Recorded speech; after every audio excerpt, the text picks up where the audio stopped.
brought that up just because on one front that totally answers that whole question. Why is there a black stormtrooper? I'm like, because they pick kids up from childhood, you idiot, and they take them and they train them to be stormtroopers. The fact that due to the prequels, all the stormtroopers were still people of color. They were still the same dude, so they're still people of color regardless. Yeah, but and also is the idea that the Jedi, their methods of selecting children from birth in some cases and then permitting them to be Jedi, it was questionable. They said it was questionable.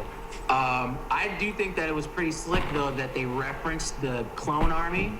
That was really the only reference that they made to the prequels, which I thought was hilarious. Everything that they referenced from the old films, the good ones, versus the prequels, was almost non-existent. And there could be a clone army, but we're not using them right now for whatever reason. Maybe they don't have the resources. Maybe they need to get like some type of approval.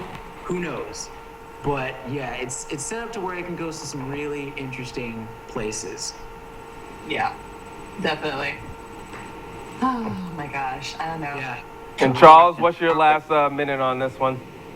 All right, I definitely like how they, as far as with the stormtroopers, when they showed him when he took his helmet off. Think about it. I don't think any stormtrooper ever took their helmet off besides when Luke put on the stormtrooper and they jumped down inside the trash chute or whatever. Helmet never came off. So when you saw that brother come out of that thing, I thought that was pretty cool. I thought it was actually... It humanized him, yeah. Because before that, it's a bunch of dudes in white suits. And it's like, when you see it, you see them take the helmet off. It's not a clone. It's not like an alien. It's just a normal dude. Yeah. So, and then when I don't know who she was, the leader, and then she's like, who told you or gave you permission to take that helmet off?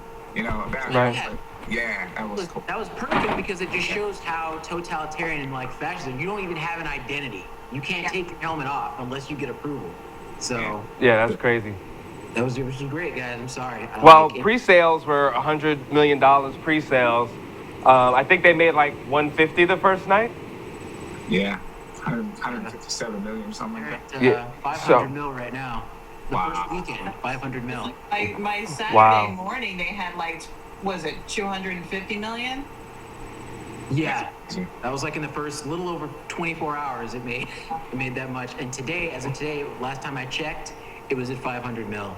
It'll reach $1 billion, guys. It's going to. Yeah, and they only spent $200 million on the film. Is that what it was? I think so. They're paid, dude.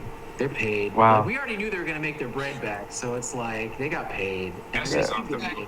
That's not even off counting the paraphernalia and all the other stuff that's being sold. All the BB-8s alone. Yeah. I saw the company that did the BB-8s. I'm going to end up getting one myself because it's just too cute. Too cute. The little beach ball thing. I like how he makes that noise whenever he falls. He has that dodgeball noise. Blink. Yeah. That was great. I did like that too, the progressive, even when it came down to the robots. Like, you did have the actor play C-3PO, bring him back. You had R2-D2 in the end. I sat there and I was like, okay, foreshadowing, check off list. And I was like, all right, we got to this one. So that's good. But yeah, as you guys had stated, it really was a passing of the torch to every character. Because if Finn doesn't become a military leader, then I think he'll become like the next Han Solo. Because he seems to be that type of person. He's really big on escaping and making sure that he gets away, which isn't a bad trait to have. But he needs to build up that courage to be able to do what he needs to do, which is what Han had to do later. And that's why I like the dialogue between him and Han with the whole, like, I'm going to tell you now, girls always find out the truth. And he hands him the gun. I was like, yes. Yeah. That was brilliant. Right then. I said yes, but not because the chicks always find out the truth thing. That's not. Oh, Lord. That was definitely a good scene. You're right. He has to come up with, his thing is resolve. He has to be able to willing to pull the trigger. That's like a big part of his character. That's why you like him, because he's a good kid and he's not out to hurt people and he doesn't want to be a military leader. Right. But a la John Connor from the Terminator series, you don't have a choice, dude. This is what's going to happen.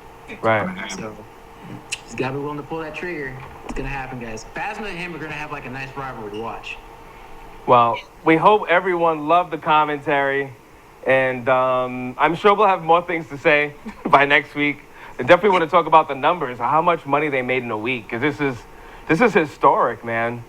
Yeah. We'll have a comeback for that one. Yeah. I agree, R2. Oh, man. Well, thank you very much, Charles Dixon. Thanks for having me. I enjoyed being here. As Cool. always. Thank you. Cool. Yeah, man. Geisha V. Hey. And Drew, man. When you come into the East Coast? The minute that I figure out what I'm doing with my life. Good. Figure it out. It's important. It's important. Oh, man. The minute I'm in a place where I can, I will, most definitely. All right. So you guys, thank you for joining us tonight. Yeah. Geisha, Charles, please come back anytime, guys. I love Yeah. having you on. Oh, And- man, I had a blast. How about R2, you coming back?